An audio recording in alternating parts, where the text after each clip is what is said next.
Good morning sa tanan. And happy Mother's Day sa atong mga inahan nga naa karon. Happy Mother's Day. Today, we come before the Lord with grateful hearts, humbly inviting the Holy Spirit to move freely among us, guiding our worship, aligning our hearts, and drawing us closer to the presence of God. May it be that everything within us glorify Jesus, the name above all names. For He is faithful, holy, and worthy of endless praise. Walay lain nga ako sa atong pagdaig ug pasidungog gawas kaniya. He alone deserves all the glory forever. So now I'm requesting everyone to please stand. As John chapter 4 verse 23 reminds us that true worshipers will worship the Father in spirit and in truth, for they are the kind of worshipers the Father seeks. Busa, karong buntaga, let our worship be genuine, gikan sa kasing-kasing nga tinuod nga nagpasakop sa atong buhi nga Dios. And let our songs rise not just from our lips, but from a surrendered hearts that delight in His glory.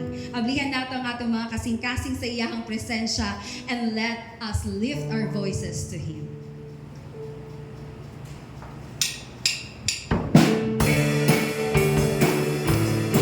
Let's use our hands, clap for Jesus.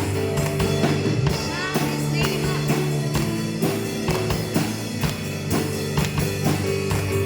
Lift my voice, lift my praise to You. Lift my hands, lift my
We will worship Jesus for who He is. Amen? Amen. Dili tungod sa unsay atong makita o mabati, but tungod sa iyang pagkaginoo nga walay pagkausap. Sa iyang grasya nga walay sukod, ug sa iyang gugma nga walay katapusan. Siya ra gyud ang takos sa tanan natong pagdaig, sa tanan natong paghatag ug pasidungog. In this moment, we lay everything down and choose to lift Him higher, above our worries, above ourselves, above everything else. As we step deeper into worship, let our hearts be fully open and surrendered, na walay pagduha-duha, walay pagdili, but total devotion to Jesus alone. And while as long as we have breath, we will continue to find a way to say to Him that we love Him.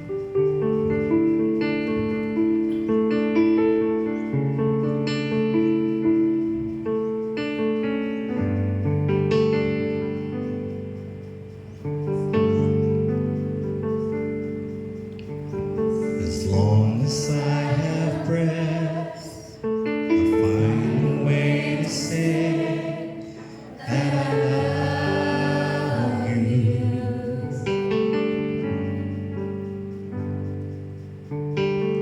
Everything may change, the world may pass away, I still love you.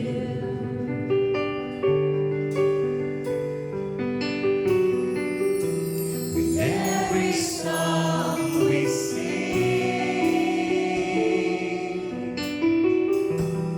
every prayer we pray, we'll build you a throne made from the sounds of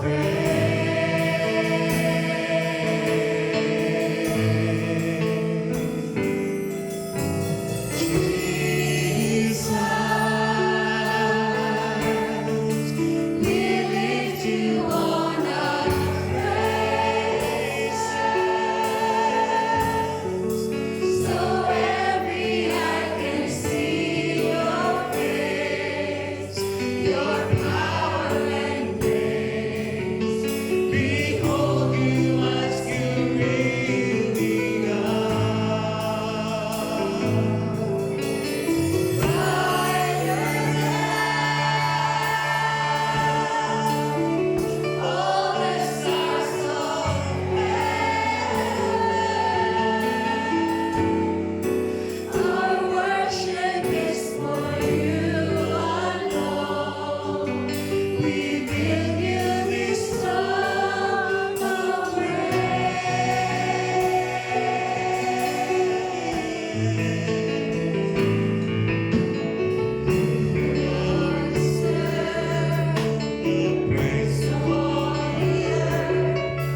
most gracious and heavenly Father, God, we come before you right now with a heart full of gratitude and reverence. Ginoo, salamat kaayo sa imong presensya nga nagauban kanamo sa among pagdayeg ug pagsimba kanimo. And we acknowledge that you alone are holy, worthy, and deserving of all our praises. And as we lift our voices and our hearts, we thank you for meeting us here. Thank you for allowing us to build you a throne of praise through our worship. Lord. Yes. Dili pinaagi sa among kusog, but pinaagi sa imong grasya nga buhi sa among paniwala. Father God, we surrender everything to you. Everything that we have, Lord, we offer it to you, Father. Cleanse our hearts, renew our mind, and continue to let the fire of worship burn within us, even beyond this moment, Father. Padayon ka nga magahari sa among kinabuhi, sa among simbahan, ug sa matag usa nga kasing-kasing, Father God. Yes, Lord. Lord, we declare that you are enthroned with our praises, Father. And every day of our lives, Lord, in every season, we will continue to lift your name high. Because that is what you deserve, Father. Salamat kaayo, Ginoo, kay ikaw ang among manluwas, ang among Diyos, ang among hari, ug ang among tanan. Salamat kaayo sa tanan-tanan. This is all we pray in the mighty name of Jesus. Everybody say, Amen. Amen.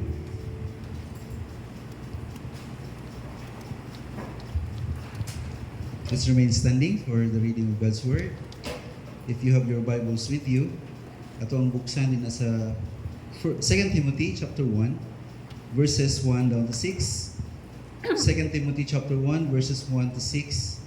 And follow me silently as I read this passage in 2 Timothy chapter 1, verses 1 to 6. And it says, "This letter is from Paul, an apostle of Jesus Christ by God's will, sent out to tell others about the life he has promised through faith in Christ Jesus. It is written to Timothy, my dear son, may God our Father, Christ Jesus, our Lord, give you grace, mercy, and peace. Timothy, I thank God for you. He is the God I serve with a clear conscience, just as my ancestors did. Night and day, I constantly remember you in my prayer. I long to see you again, for I remember your tears as we parted. And I will be filled with joy when we were together again. I know that you sincerely trust the Lord, for you have the faith of your mother, Eunice, and your grandmother, Lois. This is why I remind you to fan into flames the spiritual gift God gave you when I laid my hands on you." May the Lord God bless upon the reading of His words. And now please be seated. Before anything else, Happy Mother's Day sa mga tanan nga nanay. And before tamamino sa message in word garon nga kabutagon, we are so privileged to hear a message in song nga ikarender sa ato sa mga nanay din sa Sisiya. So,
Salamat sa tanang mga inahan nga naghatag sa tua og kanta.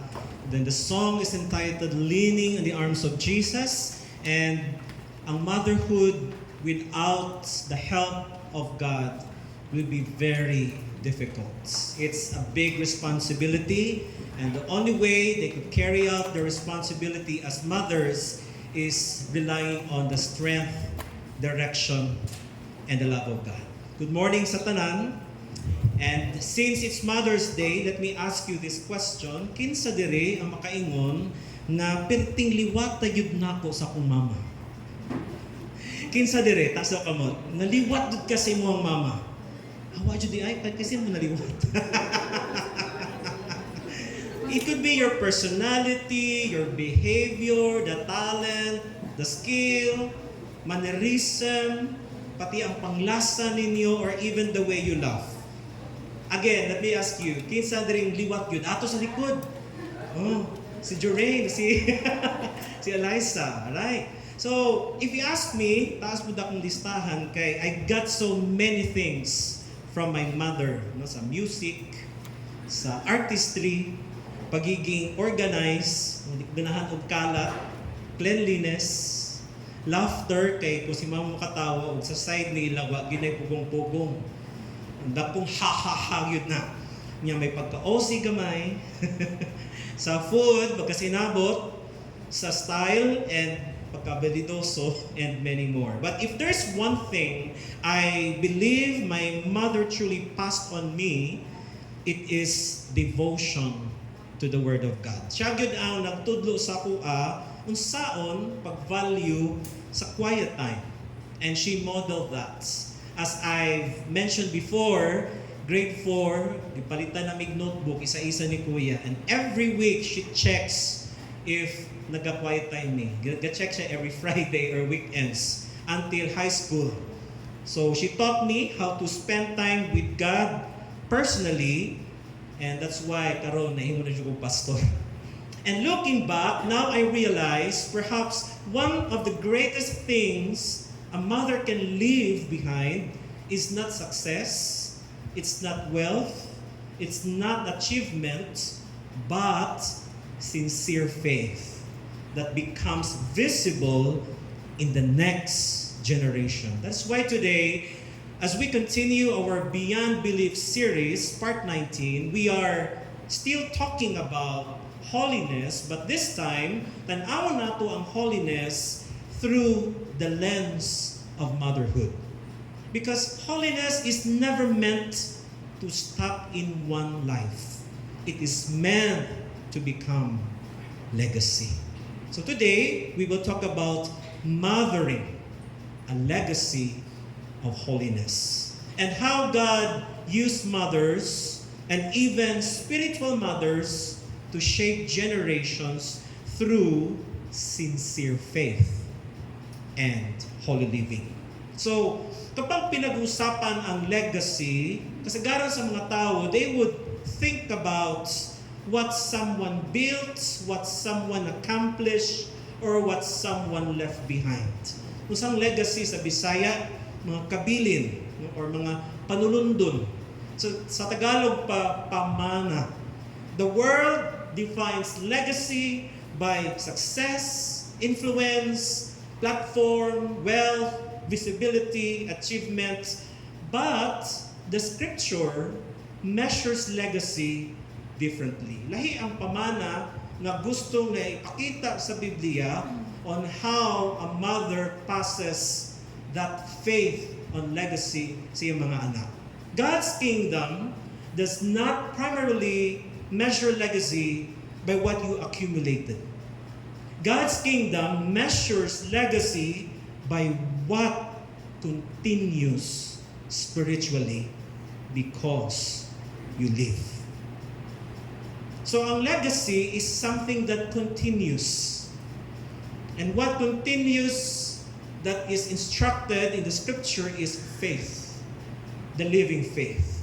Faith that is sincere, that carries the value of holiness. Legacy is not merely what people remember about you. Legacy is what remains in people because of you. And in one of the most emotional moments in the New Testament, si Apostle Paul, he wrote his final letter to Timothy. And that time, he was in prison and his life is nearing its end. Hapit na ang sistensya niya. And that time, ang circumstances was false teaching is spreading, persecution is intensifying, and now si Timothy nag-lead siya og church. He has leadership responsibility in the church. And habang ginapamalandong ni Paul, gasulat siya letter para kay Timothy, he was reflecting on Timothy's strength and faithfulness. Wa siya nagsugod sa pagsulat by praising Timothy's gifting. He did not start with intelligence of Timothy. He did not start writing about his ministry ability. Instead, gitrace ni Paul ang spiritual life ni Timothy back to two women, si Lois and Eunice.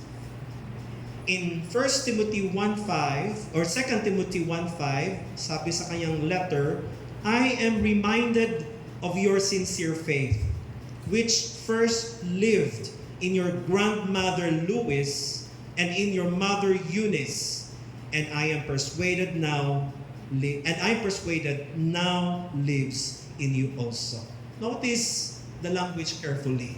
Paul says, faith lived in them before it lived in Timothy. So this is not just inherited religion. This is not just outward performance. This was sincere faith. No? Authentic faith, holy living, transformed life.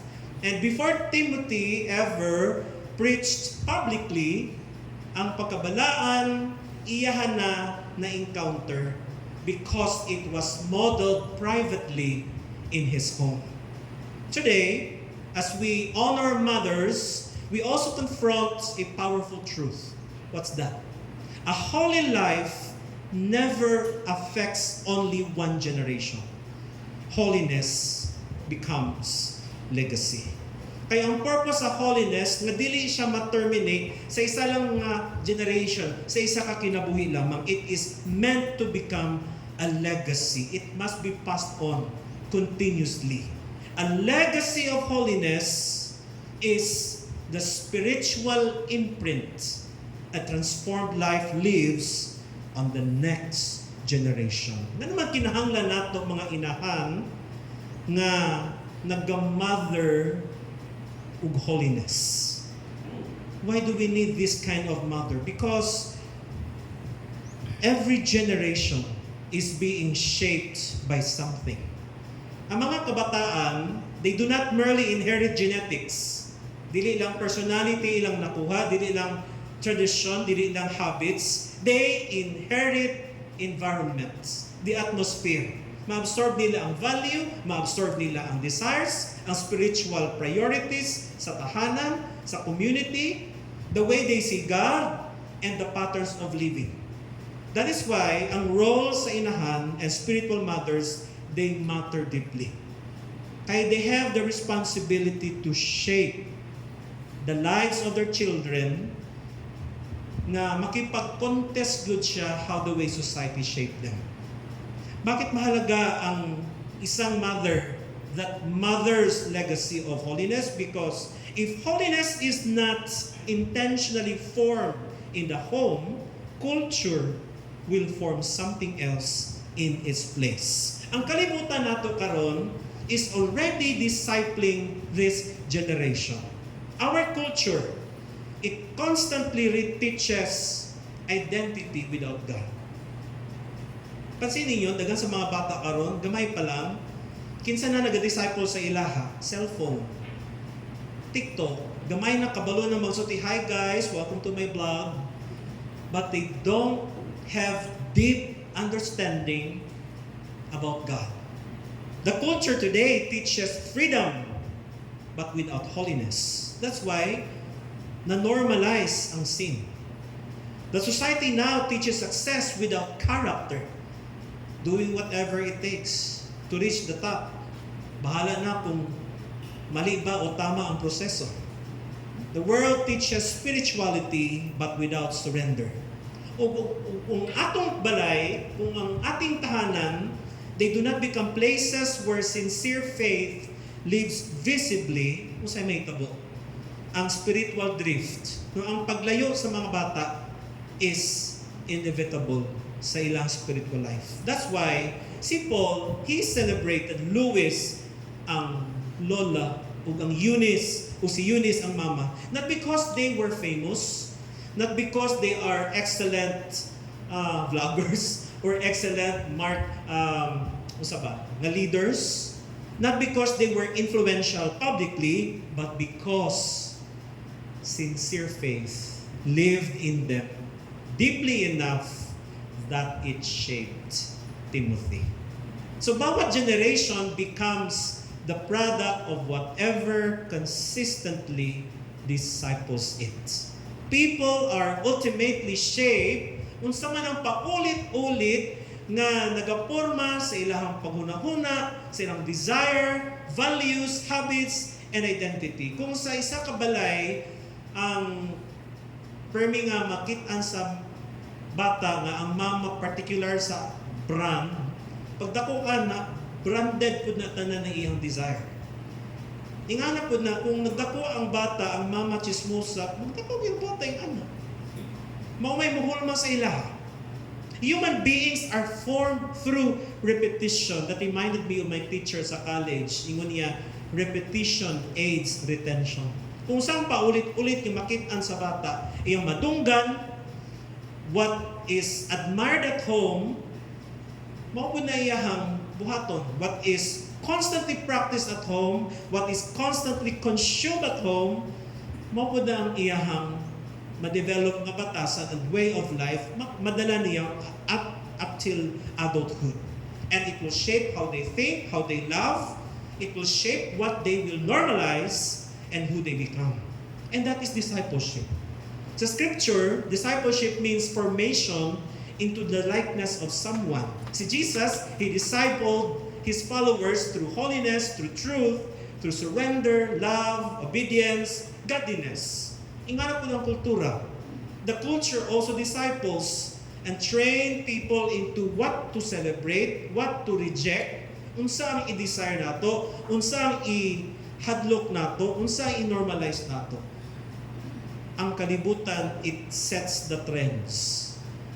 It sets which brand is powerful, which brand is weak, and if we are exposed to that, then that will become as well our way of thinking. It will shape our buying behavior. So, whoever consistently shapes a generation's imagination, eventually it shapes the generation's identity. So, a discipleship is not something that happens in church. Bawat environment disciples people into becoming a certain kind of person. Depende lang na kung para sa Ginoo or para sa kalibutan. If holiness wala ginamodel sa inahan intentionally, then compromise will be absorbed naturally. So habang naapay opportunity to mother legacy of holiness, what should moms do? Ano ba dapat gawin natin? Because let us be realistic. Even in our church, there are children who've lost their way. Na iba ang kanilang passion ngayon. It's far from what holiness is teaching us. No? So what should mothers do? Holiness must be lived before it is taught.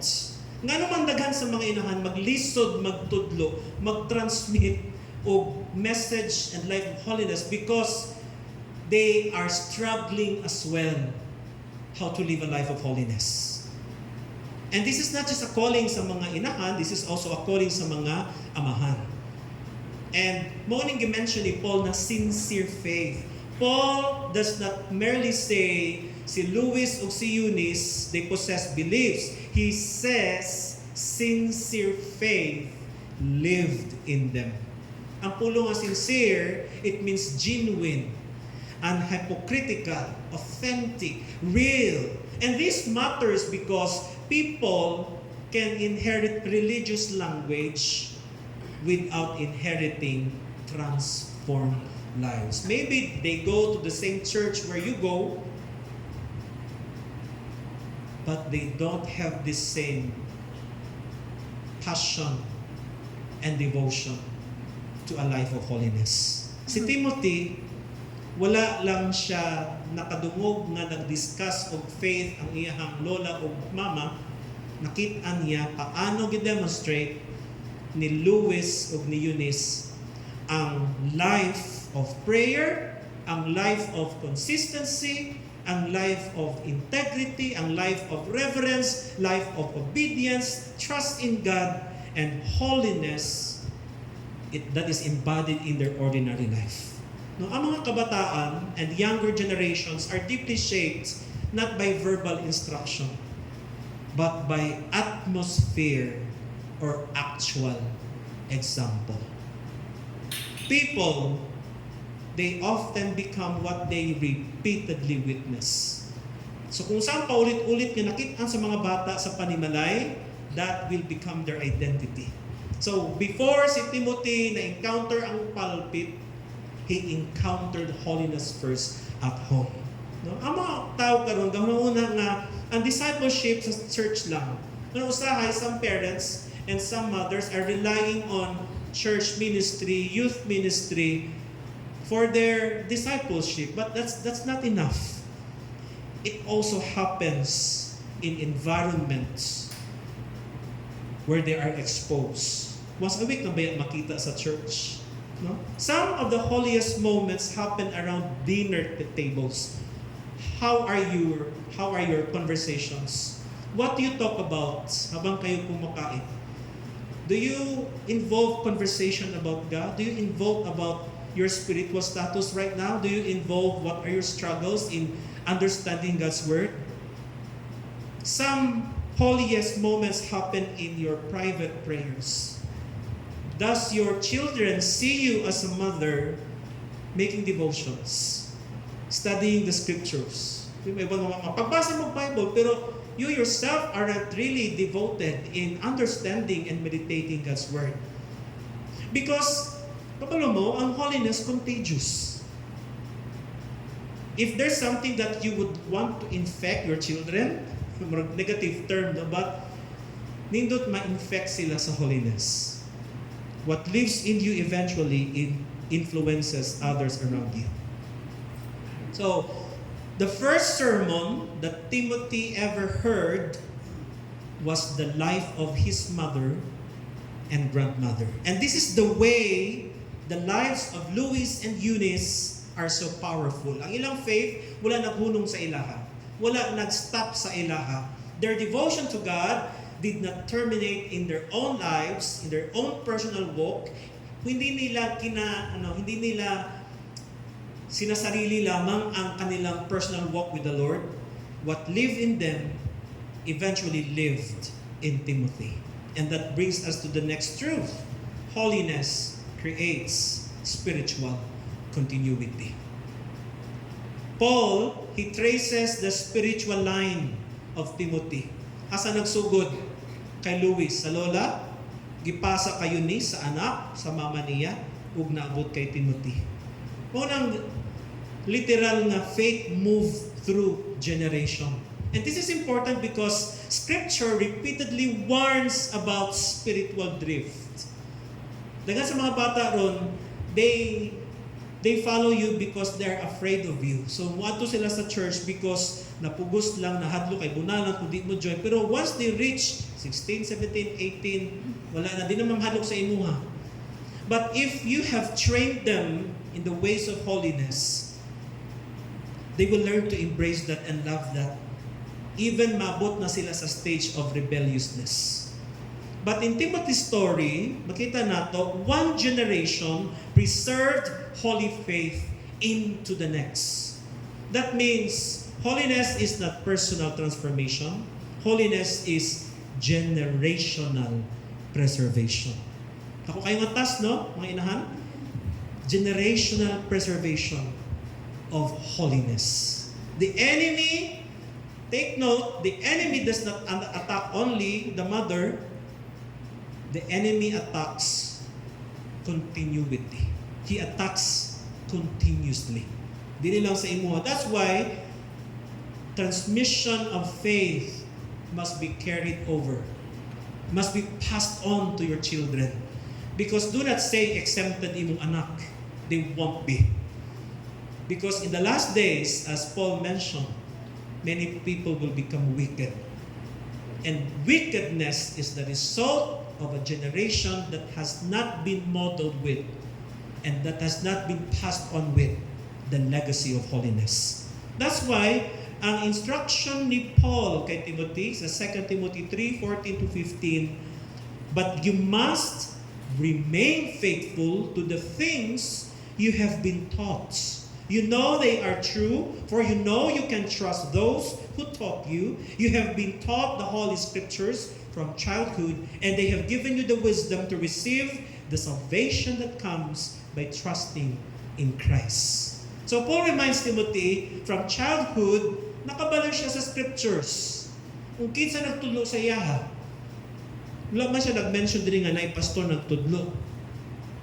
Louis and Eunice. Meaning, before Timothy became a church leader, he was first discipled at home. So, bawat generation, they either preserve holy fire or permit spiritual drift. Munang tuwa ka choices ginacarry sa mga mothers karon. Are you going to preserve the holy fire, that legacy of holiness in yung mga kabataan, or are you going to permit spiritual drift?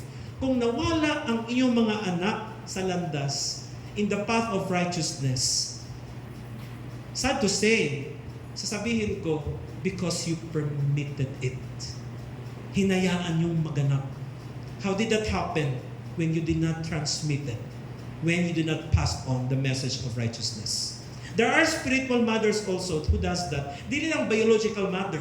In the church, nakita yung mga women who are disciplers, mentors, women in mga prayer ministry. No? Women who quietly nurture faith. Natin mga teachers, kasagaran din sa church, katudlo, mga women, sa mga bata, no? Na si Eliza, na sila, kinsa pa ba? Si Anna, napod sila, si Antoinette, sa high elementary, na sila, maski hindi sila mama, but they can be considered as spiritual mothers. No? Some women raise children, some women raise believers, some women raise leaders, and some women help preserve the spiritual future of the church.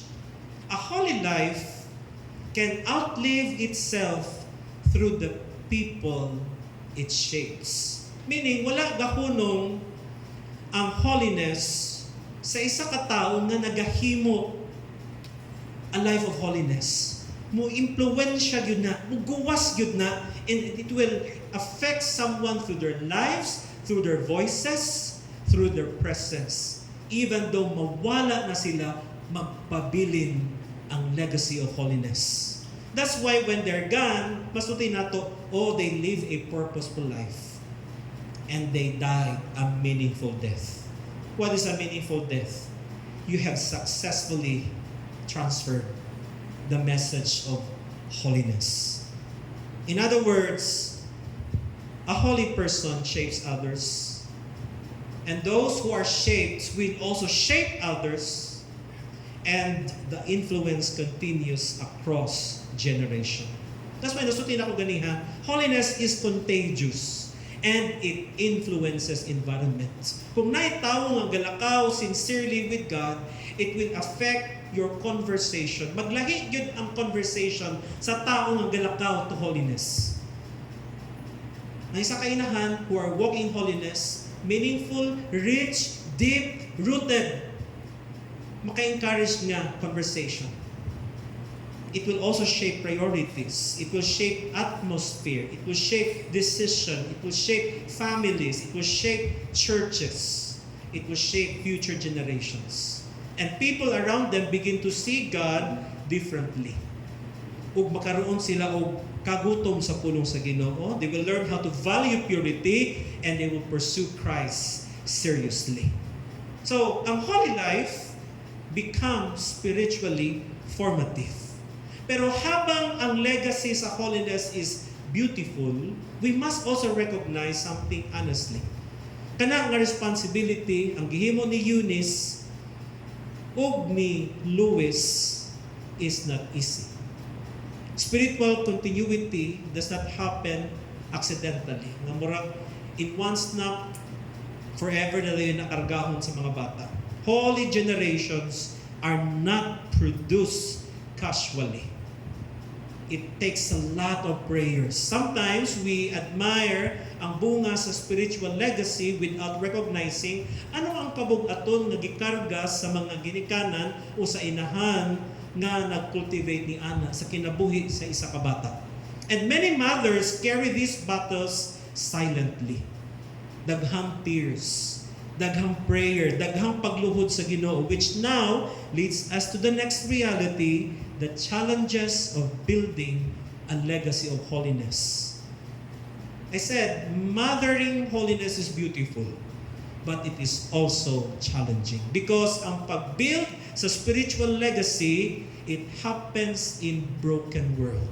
And many mothers carry hidden battles na dili makitaan sa uban. O sa ginatubang sa mga inahan, they face cultural pressure against holiness. Ang ato ang culture karon, it mocks purity. It normalizes compromise. It celebrates self-centeredness and it treats holiness unnecessary. It treats holiness outdated. As I mentioned before, there are culture in the Western world na if you are high school and you have not yet experienced sex, they look at you as traditional. They look at you as outdated. Ana, if that is the environment, then that's why a lot of kids now, at an early age, dito sa Pilipinas, di ba, pilang edad sa bata, ang youngest na nanay HIV, 9 years old. Because they are exposed sa mga websites, di ba usay mga bata, mga mama, ihatag laman na ang phone para mahilo. And then they will see that sa mga videos makita nila. Many mothers feel like they are raising children against the current of society. Challenging magpatarong og bata kay dili tarong ang atong society. And ang mga bata, they have the tendency to follow the flow of the society. But holy legacy has never been built by blending it with culture. It's always a requirement of intentional faithfulness. Usa pa ginatubang sa mga mama, exhaustion and hidden labor. Usahay, lisod magpadako. Ingon sa ko ang amiga, lisod magpadako og bata, especially og bana. Additional pa di ay ang pinakaagot nila. Diba? Much of the spiritual formation feels repetitive and unseen. Balik-balik na prayer, balik-balik na pag-correct, balik-balik na pag-teach. Nayusahay, di ba kapila ng magsulti ang mama? Kapila na ko nag-ingon. Di ba kayo may mga certain sila nga ways kung paano ma-maintain ang limpyo sa balay. Balik-balik, kapila nga forgiveness, consistent, enduring disappointment. And legacy is rarely built in dramatic moments. It is built through ordinary faithfulness, repeated daily. Usahay, magsulti mama, kapoy na magtudlo, kapoy mga saba, but that's part of it. But don't let exhaustion stop you and discourage you in mothering the legacy of holiness. Usa pa ginatubang sa mga ginikat sa mga mama, divided spiritual environment. Katulad ni Eunice, many mothers navigate homes that they have partners that do not share the same conviction. Kaya according sa scriptures, ang napamana ni Eunice is Greek. So they don't share the same faith. Pero dili na siya excuse na dili mapadako ang bata kung lahi ang faith ninyo mag-asawa. That's why as much as possible sa mga singles po karon, look for someone who share the same faith with you. But to those who have partners na lahi ang pagtuo, that's not a reason for you to be discouraged in mothering the legacy of holiness. Yet, God still works through sincere faithfulness. Unsa ba ginatubang sa mga ginikanan, sa mga mama? Fear of inadequacy. Dagan sa mga mama, they silently think, di ko ay ko spiritual enough. Dagan po ko sayo, no, I am imperfect. But the scripture does not present perfect mothers. It presents faithful ones. Nindot no kay kauban ni Eunice ang iyang mama. Ang lola ug mama, they work together to pass on the legacy to Timothy, who has become a public figure of faith in the early churches. And after hearing these challenges, we begin to understand something important. A legacy of holiness is not guaranteed automatically. Just because faith existed in one generation, it doesn't always mean it continues into the next. That's why dako kaayo ang atubangon sa ginikanan. Aside from mangita pag magtrabaho pa, walay katapusan nga labada, may katapusan nga panilhig, pagmap, nga napay ang uban may online job. The scripture itself shows us both reality. You still have two choices. In that challenge, are you still going to preserve holy fire or mag-surrender ka? That your generation, mga anak nimo, will be drifted away from that. Now, why some do not leave a legacy of holiness? Because spiritual legacy weakens when holiness becomes merely external. May mga parents, some mothers think that spirituality is optional. Kung ang pagtuo is, if faith becomes rules, if faith becomes image, if faith becomes performance or church culture with affirmation, ang mga kabataan eventually recognize the inconsistency.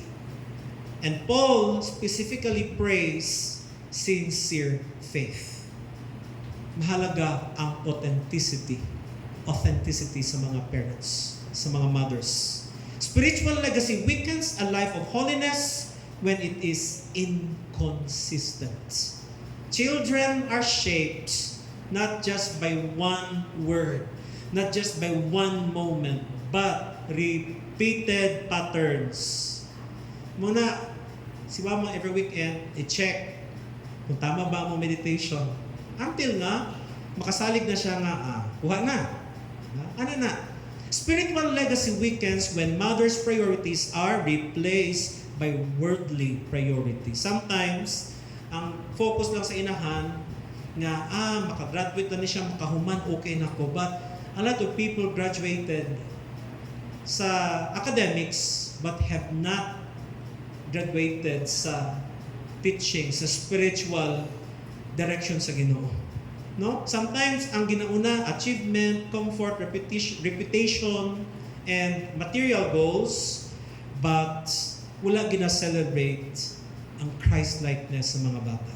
Children often absorb what parents consistently honor. Ang question, unsa gina-honor ninyo sa balay? Do you give attention to your children's love to take part in the body of Christ? Or lahi ang mga priorities nato that draws them away from the ministry? Spiritual legacy weakens when mothers' priorities are untended across generations. Meaning sa untended, neglected, ignored, not cared for, not cultivated. Now, faith cannot survive merely as tradition. Nga, malipay lang ka nga gauban imong anak sa church, but they will live as a church when they are outside the church. Every generation must personally encounter God sincerely. Holiness must remain alive. Holiness must be relational. Holiness must be authentic. In other words, spiritual legacy begins to fade when one generation stops actively teaching the truth, stops actively modeling holiness, stops actively discipling the next generation, and stops actively sincerely pursuing God themselves. That's why, dako kayo ang inyuhang role in the legacy of holiness. Because of that, holy continuity survive into another generation. Okay, si Eunice and si Louis, wala sila nagpabilin nga ilaha lang. Ila gyud gi hatag kay Timothy unsa ang faith nga ilang nakuha. So what is that truly remains after a person's life is over? Pag sila na-expose sa legacy of holiness, ang magpabilin ang ilahang faith. Siguro makapamana mo kayamanan na may 1 hectare na mabilin sa naol or nakapabilin mong balay, diba? Mawala man na. But mo sa'yo magpabilin sa ilaha the legacy of holiness. Because at the end of the day, many things people spend their lives building are temporary. Beauty fades, recognition fades, platforms disappear, achievements are eventually forgotten, even public influence can vanish with time, but there's something that outlives visibility. Unsa man na? A genuinely transformed life. And things bring us to the deepest truth sa message. Holiness is legacy and not image. True holiness is not about looking impressive in front of people. It is about becoming the kind of person whose life leaves lasting spiritual impact on others. Ang kalibutan nato is so obsessed with image. Image focuses on appearance. Pero holiness focuses on transformation. Kaya i-check ninyo if you've done a good job. What is your children becoming? Are they becoming what the world is teaching them? Or are they becoming what God is leading them? Kung sa'y kalihian sa image o holiness, image is about how people perceive you. What others think about you. How to maintain that reputation. Looking spiritually external. But holiness is about becoming like Christ. Inward transformation, sincere obedience, and real communion with God. Ang isa ka tao na siya'y polished image, he could have ministry, visibility, or na siya'y religious language, but lacking holiness. That's why si Paul, wala niya gi-praise si Louis and si Eunice because of their visibility, because of the achievements, because of influence, because of status or accomplishment. Isa lang iyang gi-mention, sincere faith. Because heaven values authenticity over appearance. Some people leave behind money, possession, achievement, titles, but Timothy inherited sincere faith. That's the best inheritance you can share. Nindot ng makasulti ang tao, liwat kasi mo mama, ga-serve yun ka. Liwat kasi mo mama, buutan. Liwat kasi mo mama nga faithful. Nindot na. Pero liwat si mo mama, maldita. Liwat si mo mama nga. Di ba? If we are able to pass on the legacy of holiness, nindot kayo paminawan nga, liwat kasi mo mama because of the character that is being shaped in the truth of the gospel. No? Si Timothy, kung saan iyang na-inherit sincere faith. And this is where holiness becomes deeply important. Kay holiness is not external image management. Holiness is participation in the nature and life of God. So kung pangutanan yung mga anak, how did your children, or what is your spiritual influence to your children? I think that's the question. Kung sa kaya ang tubag sa mga anak? Kanamo ato lang ba sa church?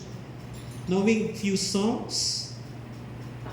Or what kind of attitude have you passed on that brings them closer to the Word of God? Again, legacy is the continuation of holy influence after your life has touched others. Si Luis, si Eunice, they left something kay Timothy. And dili lang temporal, ang gibili nila eternal. Sincere truth. Image leaves impression, but holiness lives impartation. That's the difference. Mahinumduman mo sa tao nga na kay charisma, popular ka, successful ka, bright ka, nindot ka mo style, nindot imong platform, but holiness leaves reverence for God. Holiness leaves hunger for God. Faithfulness, conviction, and Christ-likeness. Were you able to cultivate that in the hearts of your children? That's why holiness becomes legacy. It becomes legacy because transformed lives reproduce transformation. Now, that's the best thing. That should be the priority that we should pass on to our children. So today, we honor mothers, but more than that, we honor sincere faith. Because the greatest inheritance a mother can leave, not wealth, not success, not status, it is holiness that continues living in another generation. And perhaps the most beautiful thing about Luis and Eunice is that they never stood on major platforms. Wala sila'y public ministry, private lang. But ang ilahang holiness maoy nag-shape sa isa ka tawo na nag-shape sa isa ka church. Ug ang na-shape po ni Timothy will shape people under their influences. And this reminds us, God uses hidden faithfulness to accomplish eternal things. So to all mothers, question, why do you think you are worth celebrating this Mother's Day? I hope the reason is aligned to the holiness of God. The most powerful thing a mother can pass to her children is not opportunity, not comfort, not even education, but it is a living, sincere faith that children can see, can absorb, and eventually own for themselves. Because when you die, long after your voices fade, long after your presence disappear, their faith will still live on. Earthly platforms are temporary, but authentic faith leaves eternal echoes in transformed people. I request all mothers to please rise.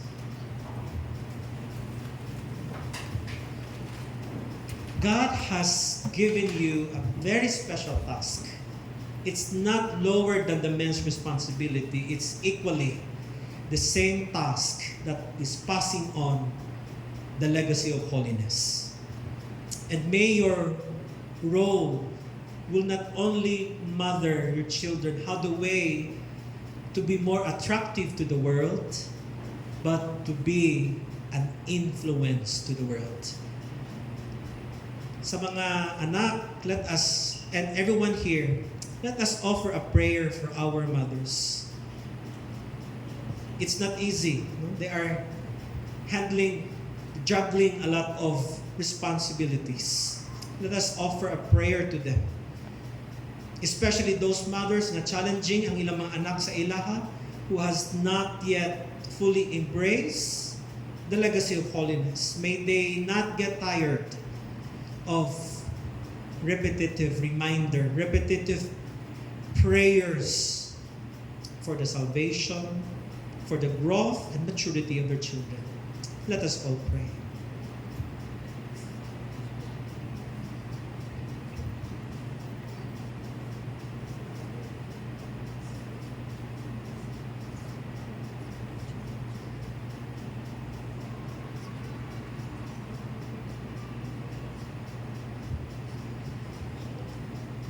Salamat Ginoo sa kinabuhi ni Grandma Luis and Mother Eunice.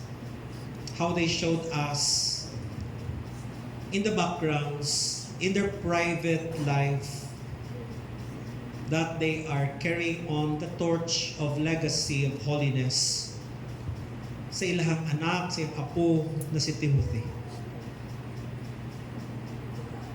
And I know this responsibility is what you are looking for and searching for sa tanang mga inahan, even in this church. It's not easy because we are in an imperfect world, but it's not an excuse to keep on bringing your teachings, instructions, and life transformations that comes from your truth na ipasa sa ilang mga anak. Thank you, Lord, for faithful mothers who are still found in the church, who are still found doing faithfully what they can in order to bring their children into the knowledge of you. That they become shapers as well of the legacy of holiness to other people.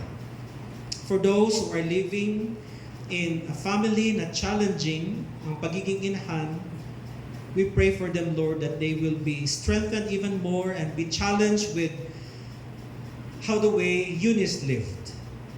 Imperfect man ang iyang relationship with his husband, but it never stopped her from raising a child that holds responsibility in shaping a church to serve you. Thank you for women who mothers, even though dili sila biologically mother, mga aunties, ninang, titas, and spiritual teachers who has been allowing themselves to be used in transmitting the message of holiness to children. May they always find the joy of doing so.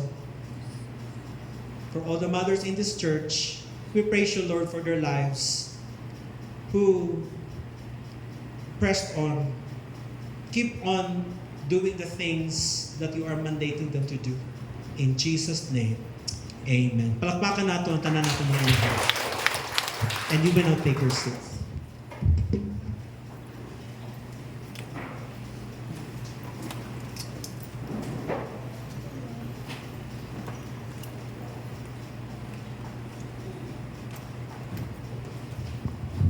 Praise the Lord for that very timely message sa lahat ng mga nanay. Hanggang sa mga Pastor June, and indeed, ang mothers, diligid sila rin ang ilang mga task. No? So, thank you, Lord, for the mothers who are faithful. So, karoon kay Sunan, the presentation of God's tithes and offering. Let me read a passage of scripture. Ito mabasa din sa Luke 6:38 na gaingon, give and you will receive. Your gift will return to you in full, pressed down, shaken together to make room for more, running over and poured into your lap. The amount you give will determine the amount you will get back. Magsunan karoon ng time na dito magkahatag sa mga tithes and offering. And may request 3 more servant leaders to please pass our offering bags, please.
We're requesting everyone to stand.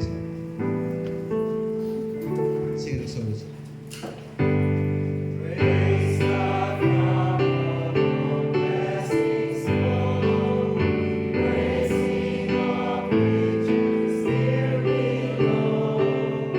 Praise Him above the heavenly hosts. Praise Father, Son, and Holy Ghost. seated for church culture's announcements.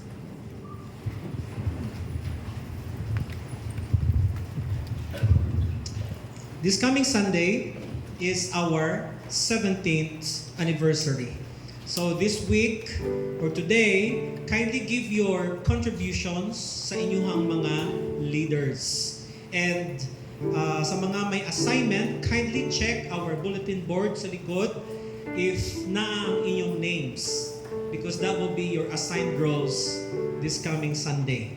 And sa mga grace group na amoy meeting after the worship service. Ang YBM, ang HS, you meet after the service. You finalize kung sa suoto ninyo sa celebration, and also what time will you be back this afternoon for your practice. And then, ang mga inahan, nadamoy picture taking after the worship service. Wala sa tayo gimmick ron para mga sa mga inahan, but there will be a surprise on Sunday. Okay? So, na yung mga awards next Sunday sa mga church members who have been faithful in doing wonderful things in the ministry. I think that's all for our announcement. Shall we all rise and let us greet one another? Let us sing, "Oh, I love you with the love of the Lord." I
love the song. It's a challenge for us. How do we pass on the legacy of holiness?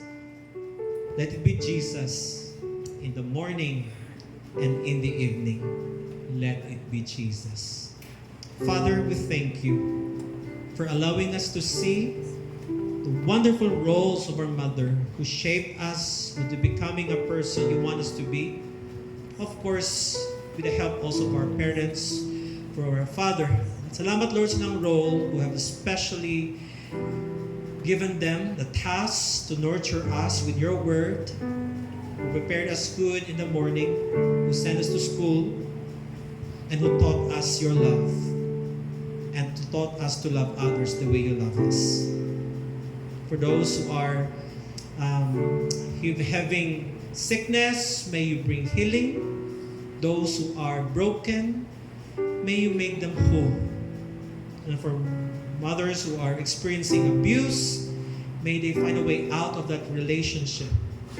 I pray, Father, that you will strengthen them more and use them even more mightily for your glory and honor as they carry on the responsibility of making your name known in the lives of their children. In Jesus' name, amen.